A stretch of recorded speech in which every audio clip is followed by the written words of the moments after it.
Se hace muy agradable el tiempo de la adoración en esta tarde. Muy bien. Bueno, se termina el mes de julio y junto con eso también nosotros tenemos la tradicional cierre del mes con el día de ayuno y oración. Está concluyendo ese día y justamente lo hacemos con esta reunión. Y siempre tenemos este tiempo precioso de adoración y también un tiempo de reflexión en la palabra. Así que en esta tarde les propongo reflexionar justamente sobre el tema de la oración. Titulé esta reflexión, ¿qué pasa con la oración? ¿Se ha preguntado? ¿Qué pasa con la oración? Vamos a la reflexión. La verdad que vivimos tiempos tan apremiantes, angustiantes, o sea, uno tiene el contacto con la gente y va viendo los distintos sentimientos que hay producto de la presión que representa esta pandemia, atado a esto las situaciones laborales, económicas, el poco descanso, la gente que quiere salir sus merecidas vacaciones y no las puede hacer. Bueno, todas estas cosas que vivimos que generan un estado de depresión y de angustia muchas veces, ¿no? De agobio, de cansancio. Y cuando pensaba en esto, pensaba en un pasaje bíblico que solamente voy a usarlo como plataforma, o sea, como lanzamiento, pero nos vamos a meter netamente en el tema de la oración. Pero un pasaje que es muy impactante. En el capítulo 8 de Daniel recibe una visión, que recuerdan que es bastante compleja y que requiere de un estudio bien profundo, pero cuando termina en el versículo 27 del capítulo 8, Daniel dice esto: yo, Daniel, me sentía agotado y enfermo algunos días.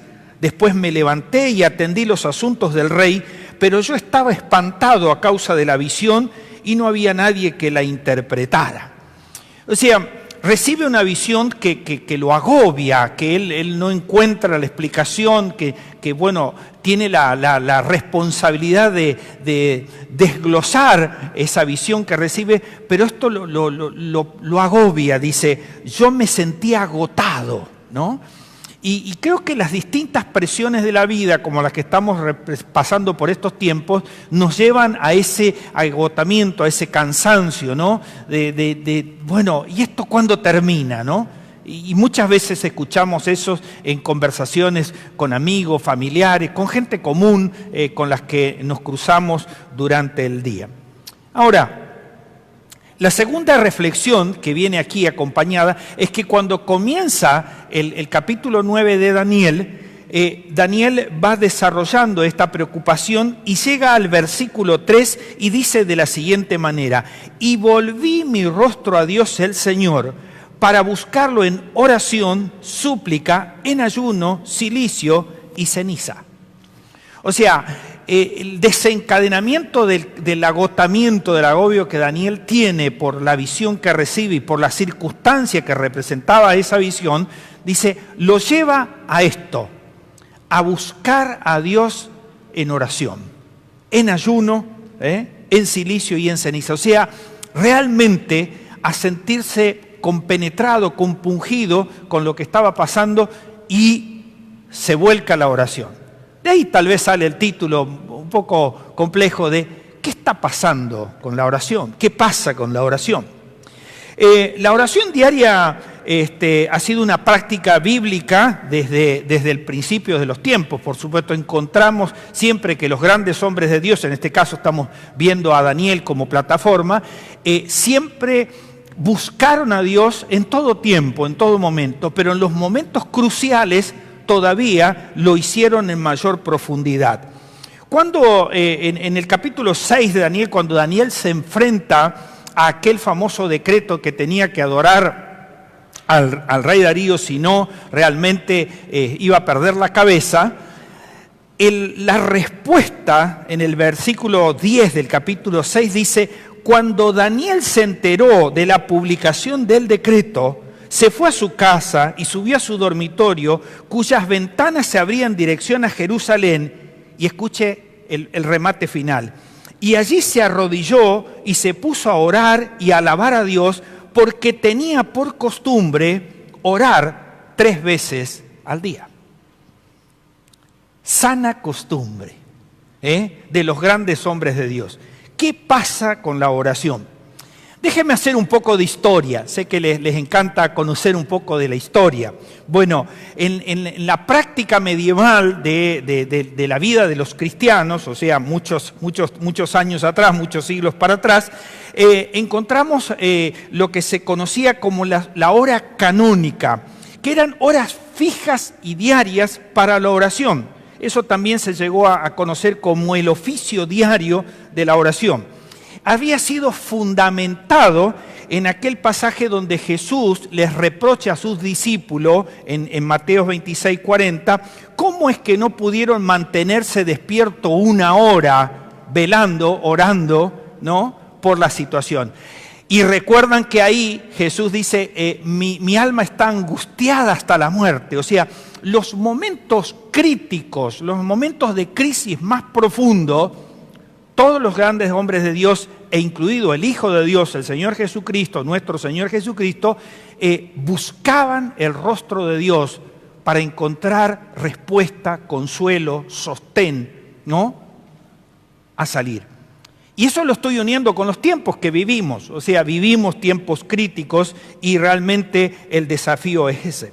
Sigo con la parte histórica. En los monasterios, ustedes han escuchado de la vida monástica de los monasterios, en Argentina todavía quedan algunos, hay uno muy famoso allí en Azul, donde recuerdan que alguna vez fue uno de los presidentes a pasar unos días allí de retiro. Bueno, en los monasterios era muy clásico el tema del tiempo de oración. O sea, y había como un decreto diario, como una guía diaria de oración. Eran tiempos fijos de oración en los monasterios. En realidad se presentaban de esta manera. El primero comenzaba a la medianoche, el maitenes, que era la oración de la medianoche, el laudes, que era la oración de alabanza que se producía a las 3 de la mañana. ¿Qué le parece? La prima o la primera era a las 6 de la mañana, la tercia o la tercera era a las 9 de la mañana, la sexta era al mediodía, la nona era a las 3 de la tarde, la víspera era a las 6 de la tarde y completaba el ciclo de los 7 puntos de oración a las 9 de la noche, con eso se completaba. Ahora, estos tiempos de oración en los monasterios demostraron que físicamente era imposible de sostener, así que duraban cierto tiempo hasta que los mismos directores, los abades de los monasterios, tuvieron que hacer cambios. Entonces, uno de los cambios que hicieron fue que había un grupo para una tanda de oración, o sea, supóngase la de las 12 de la noche, la de las 3 de la mañana y la de las 6, y después iban haciendo diferente. Esa fue una manera que le encontraron. Más adelante encontraron de que había necesidad de hacer algunos otros cambios para que fuera menos duro ese tiempo. O sea, siempre hubo la intención en los cristianos, en el pueblo de Dios, a buscar el rostro de Dios y orar. El problema es los tiempos, las presiones, la vida que estamos llevando, ¿no?, que nos limitan eso y que a veces quedan esos tiempos de oración muy en el aire y sin respuesta. Cuando llegó la Reforma, o sea, ya estamos más avanzados, allí en Inglaterra, los reformadores se enfrentaron a este problema que le estoy diciendo, que es que la gente tenía actividades, tenía trabajo, así que no tenía tiempo para dedicar a todos esos periodos de oración. Así que decidieron hacer unos cambios. Además de los turnos que ya se habían aplicado anteriormente, dijeron, bueno, vamos a sacar algunos periodos y vamos a incorporar 4 capítulos de la Biblia, que 2 se debían leer a la mañana y 2 se debían leer a la tarde. Ese plan existe hasta el día de hoy, algunos lo practicamos, o sea, sirve porque realmente es muy, muy bueno. En cuanto a que uno lee en un año todo el Antiguo Testamento y en el mismo año lee 2 veces el Nuevo Testamento, que es más corto, ¿cierto? Y de esa manera se lee la Biblia. Entonces, eso fue lo que aplicaron, pero resulta que eso tampoco funcionó, porque también requería de demanda, o sea, de tiempo. O sea, si alguna vez lo practica o si lo quiere intentar, 4 capítulos de la Biblia, meditándolos, o sea, leyéndolos seriamente, le lleva 1 horita, si lo quiere hacer. Tiene que tomarse 1 horita de tiempo para eso, para leerlos con paciencia, sacándole el jugo a la palabra. Ahora, cuando llegamos a la década entre 1930 y 1940, los líderes evangélicos ingleses y australianos produjeron un folleto titulado Tiempo de silencio o tiempo personal de oración con Dios. Era una guía práctica para los devocionales diarios y fue de influencia durante 50 años. ¿De qué constaba? Este folleto contaba de modelos de oración que practicaban o que habían practicado destacados líderes evangélicos a lo largo de la historia. Entre 1805 y 1898 hay un hombre, un misionero sumamente reconocido y destacado, un misionero alemán de origen bautista, que se llamaba George Muller. Él era un reconocido misionero que había fundado más de 200 orfanatos. Él se basaba en el Salmo 68 que decía, Dios es el Dios de los huérfanos, ¿no? Y había hecho todo este trabajo. Y él era un practicante acérrimo de la lectura bíblica y de la oración.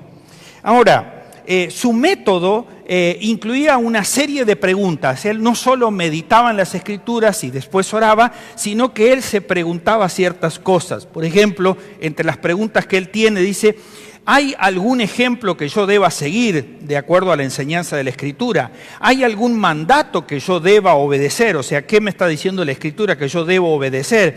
¿Hay algún error que yo debo evitar? ¿Hay algún pecado que yo debo renunciar? ¿Hay alguna promesa que yo debo pedir o sostener? ¿Hay algún nuevo pensamiento sobre Dios mismo que yo debo meditar? Bueno, estas eran las preguntas que John Muller se hacía, ¿no? Y él dejó esas memorias y de allí se toma y se hace este folleto que sirvió, como le decía, durante 50 años para los periodos de oración.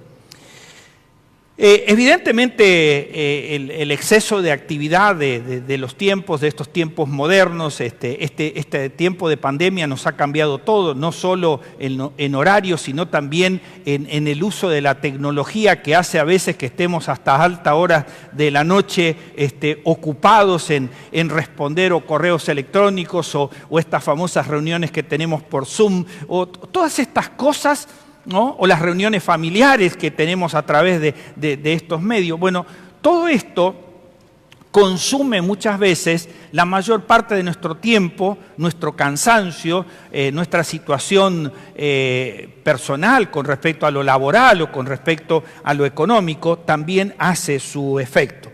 Ahora, evidentemente que la oración siempre está unida a la fe. Y cuando le digo esto, le voy a contar algunas anécdotas sobre justamente George Muller. Ahora, déjeme decirle que para sustentar esto de que oración y fe van juntos y son necesarios, si no, no tiene ningún sentido ese tipo de oración, dice Hebreos 11:6, en realidad sin fe es imposible agradar a Dios, ya que cualquiera que se acerca a Dios, y nos acercamos, una de las maneras que tenemos de acercarnos a Dios es a través de la oración, tiene que creer que Él existe y que Él recompensa a quienes le buscan. O sea, si buscamos el rostro de Dios como lo han hecho los grandes hombres de Dios a lo largo de la historia bíblica, a lo largo de la historia cristiana, y que nosotros mismos hayamos experimentado, buscar el rostro de Dios en todo tiempo nos trae esa certeza de que Dios hará su perfecta voluntad en nosotros y nosotros estaremos tranquilos y gozosos. Ahora, cuando le digo que asociemos la oración y la fe, les decía que John Muller fue un misionero que influenció mucho con su modelo de oración. Entre las cosas que se cuenta de George Muller es que él leyó la Biblia más de 200 veces, de las cuales 50 veces lo hizo de rodilla. Y cuando un periodista al final de su carrera ministerial le preguntó que si le había quedado algo por hacer, él respondió, sí, leer una vez más la Biblia. Ahora, era un hombre muy reconocido por el tema de la oración. Se cuenta la historia que una vez él tenía un orfanato, uno de los tantos orfanatos donde tenía 1000 niños. Y dice que se levantó muy temprano por la mañana y los cocineros le dijeron, doctor Muller, no hay pan. A lo que Muller dijo, bueno, lo vamos a conseguir. Y dice que se fue, entró a su habitación, se arrodilló y dijo, Dios de los huérfanos, no hay pan. En el nombre de Jesús, amén. Se levantó, cuando volvió, había unos carros, en aquella época, por supuesto, estamos hablando de 1800, 1900, unos carros de panadería estacionados, y un señor se acerca y le dice, doctor Muller, vengo desde del castillo de la reina, donde he ido a llevar el pan. Pero la reina cuando lo vio le dijo que estaba demasiado cocido, o sea, que estaba demasiado cocinado, que no lo quería, que lo fuera a tirar. Y a nosotros nos dio mucha lástima, así que vinimos y dijimos, tal vez el señor Muller los quiere acá en el orfanato. Y Muller le contestó, el pan no estaba muy cocinado, era el pan que Dios había provisto para acá.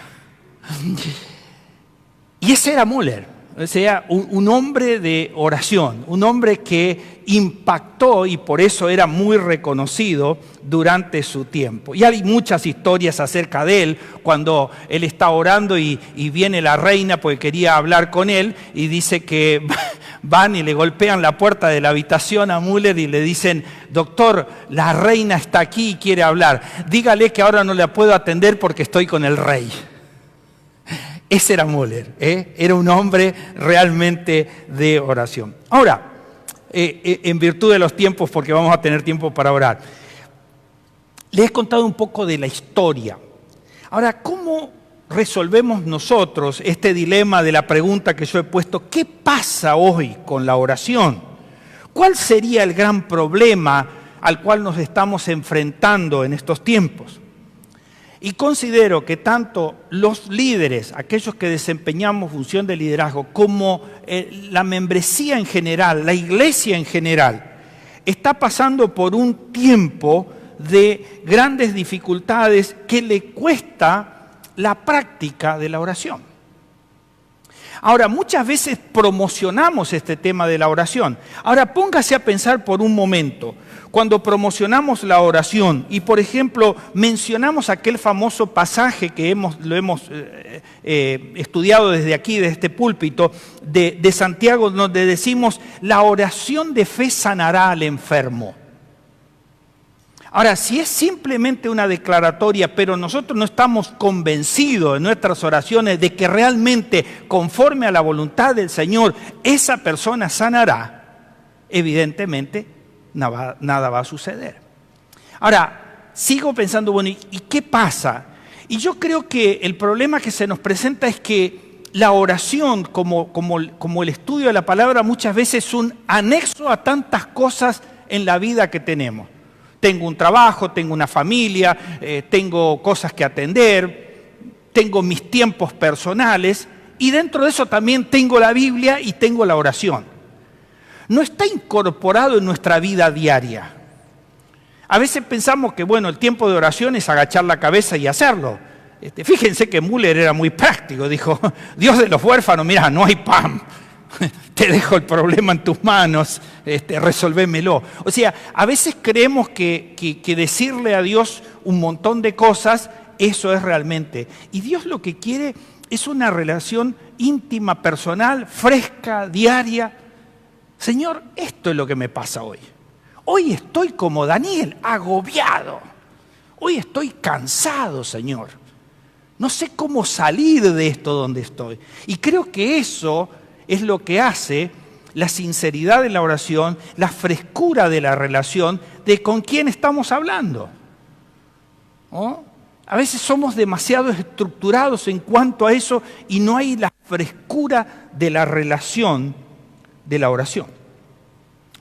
Calvino decía que la oración es el principal ejercicio de la fe, ¿no? O sea, orar con fe, ¿no?, es lo que nos lleva al éxito de lo que Dios quiere, ¿no? Y la palabra éxito no es una palabra que me guste mucho usarla, pero digo, es el resultado, ¿no?, de esa vivencia en cuanto a la oración. Vayamos a redondear la reflexión de esta noche. Hay muchas cosas que podríamos poner como parámetros para fortalecer nuestro tiempo de oración. Pero voy a usar solamente uno en esta noche para no ocupar más tiempo. Y relaciono la palabra de Dios y la oración como la unidad indivisible, ¿no? La palabra y la oración como la unidad indivisible. A veces separamos, ponemos esto por un lado y esto otro por el otro. Ahora, una esas dos cosas. Recuerde que la oración se trata de la fe que ponemos en ella. ¿Y de dónde viene? Dice la Escritura, viene del oír. La fe viene de oír la palabra de Dios. La palabra de Dios es la que nos atrae, a la que nos amalgama con Dios mismo. O sea, nos pone en esa relación de intimidad que puede ser concluida y cerrada con ese tiempo de oración. O sea, la palabra de Dios nos señala la necesidad de tener un encuentro de redención, de perdón, de identidad, de reconciliación, de adoración. Todo eso integra esa relación. Martín Lutero era otro de los especialistas en cuanto a la oración y la relación con la palabra. Esto también tiene parte de la historia. Lutero dice que tenía una sana costumbre cada día que en su tiempo devocional, después de meditar las Escrituras, después de leerlas, de estudiarlas, dice que tenía por costumbre orar el texto bíblico, ¿no? Oraba el texto bíblico, o sea, lo ponía en palabras. Decía, Señor, lo que me enseñaste en esta mañana, ¿no?, y lo oraba de esa manera. La meditación en el tiempo de oración no solamente es decir algo a Dios, sino es reflexionar en eso que hemos leído, ¿no? Y es tan valioso, tan importante que en el tiempo de la lectura bíblica podamos tener ese periodo de decir, oh, Señor, esto que me dijiste, esto que he leído tantas veces y que pasaron como desapercibido, pero que en esta mañana me estás hablando, ¿no? Por esa palabra quiero agradecerte y quiero que sea mía.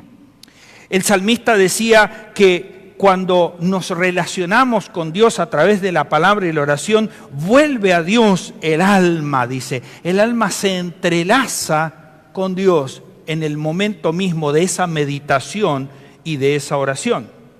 Sin embargo, si vamos a utilizar el enfoque que Lutero practicaba, que era no solo meditar en la palabra, sino orar la palabra, es necesario de que tengamos en cuenta esa conexión directa que hay entre uno y otro, que no está disociado. Por eso decía, a veces nosotros tenemos tantas cosas en el día y como eso hay un anexo, bueno, un tiempo de lectura y un tiempo de oración.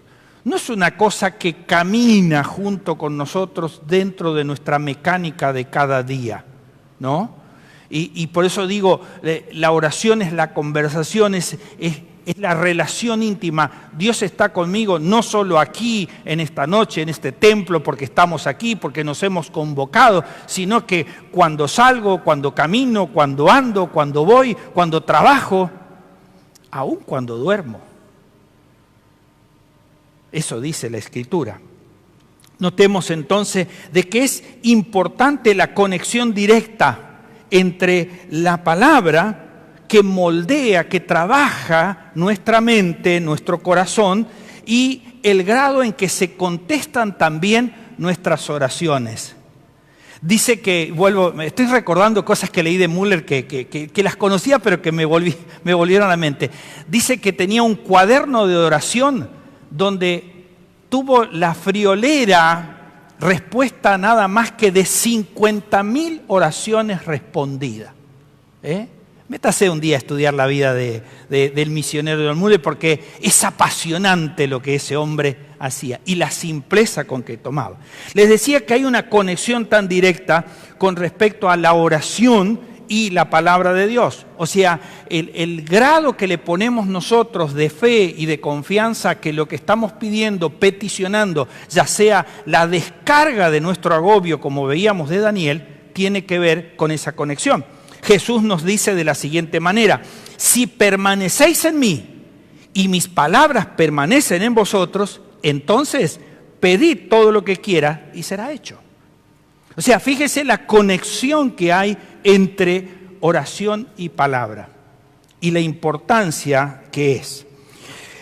Tenemos presente que no solo Dios contesta las peticiones como una formulación que nosotros hayamos hecho, sino también entendamos de que cuando Jesús nos dice que si permanecemos en su palabra, quiere decir que nuestra relación de intimidad con Dios nos lleva a ese resultado de lo que Dios nos va a dar. Por eso después, cuando llega al capítulo 5, versículo 14, Jesús dice, si pedimos alguna cosa conforme a su voluntad, o sea, a la voluntad del Padre, a la voluntad del Hijo, Él nos oye, ¿no? Y tenemos las peticiones que le hayamos hecho.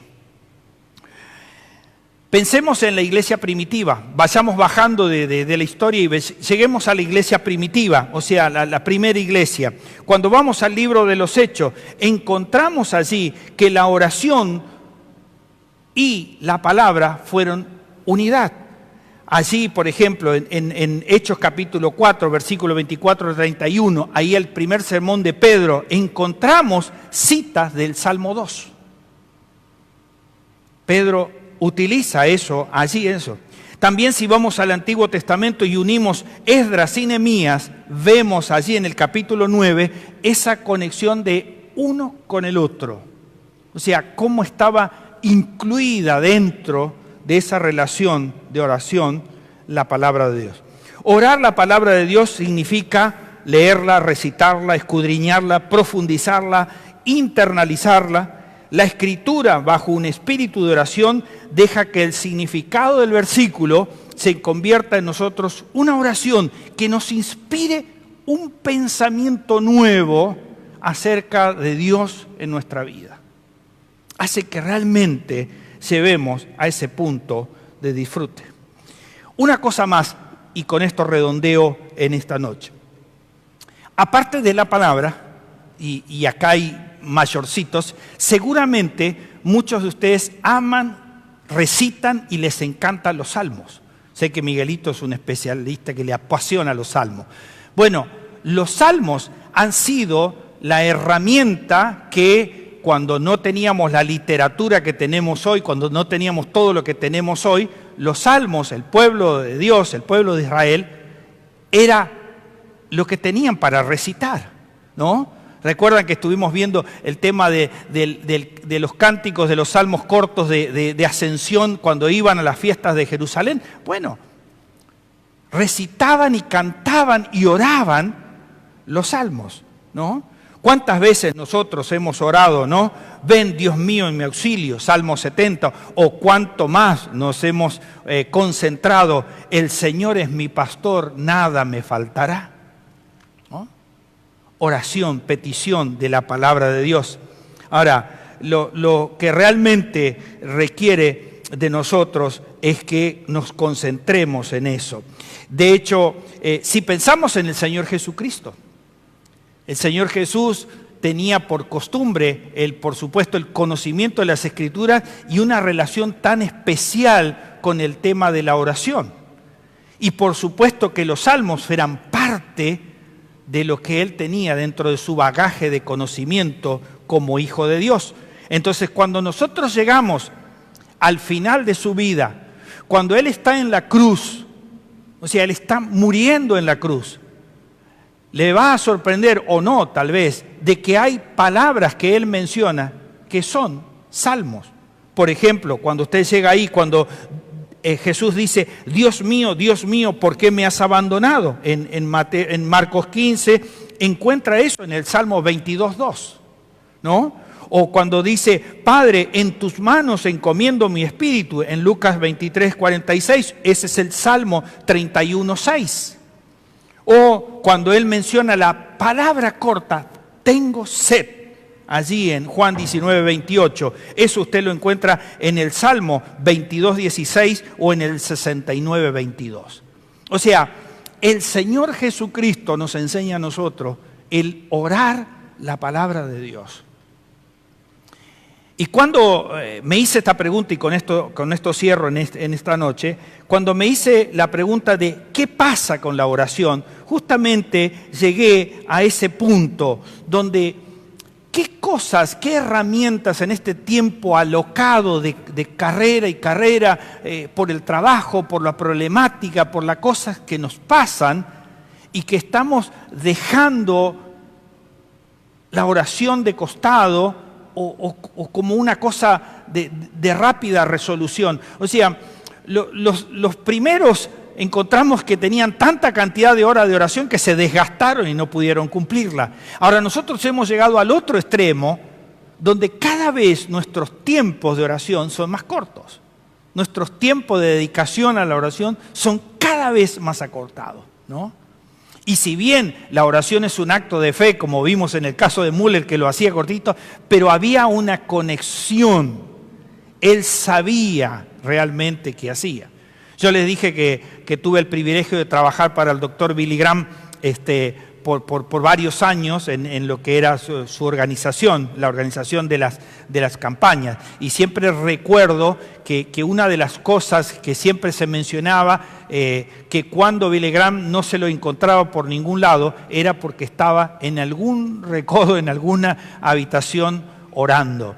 Me acuerdo cuando estuvimos en River en el año 90, él tenía tiempos donde no se lo veía, no se sabía dónde estaba. Todo el mundo sabía dónde estaba porque estaba en un lugar donde oraba, ¿no? Y cuando le preguntaron a él cuál era el secreto de que las campañas fueran tan multitudinarias y hubiera tanta respuesta al llamado, él decía, tengo 3 secretos para enseñarle. Primero la oración, número 2 la oración, número 3 la oración, ¿no? Y ese era un hombre de Dios.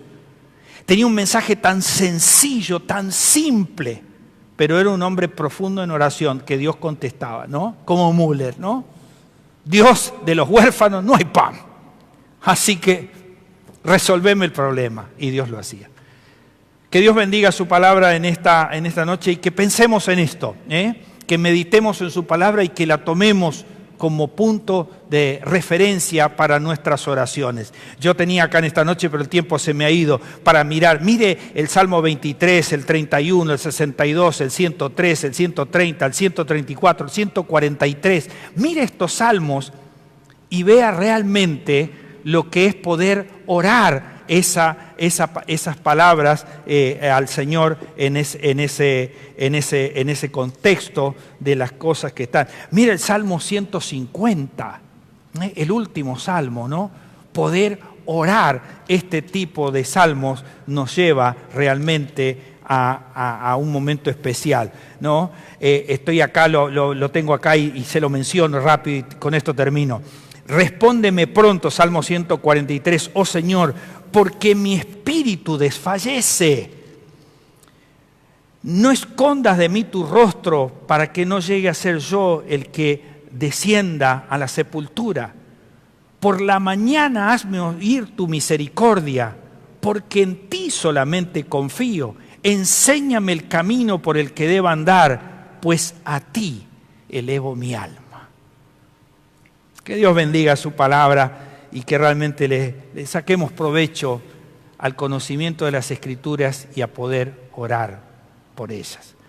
Padre Celestial, te damos gracias por esta hora, por el tiempo que en este día se ha podido dedicar, hemos podido dedicar, Señor, a la oración, al ayuno, a buscar tu rostro, en un día, Señor, cargado de trabajo, de preocupaciones y de cosas, y que queremos aprender, Señor, a poder integrar a nuestra vida de cada momento esto, Señor, de la palabra y la oración. Gracias, Señor, por ayudarnos a meditar en ella. Gracias por poner en nuestros corazones la preocupación de que esto es lo que nos sostiene espiritualmente y nos fortalece. Así como Daniel en sus momentos de agobio, de cansancio, oró, Señor, sosténme, buscó el rostro de Dios y Dios lo sostuvo en los momentos más difíciles. Gracias por los hombres de Dios que nos enseñan realmente a buscar tu rostro en todo tiempo y en todo momento. Ponemos todas estas cosas en tus manos y te damos gracias y lo hacemos en el nombre de Jesús. Amén y amén.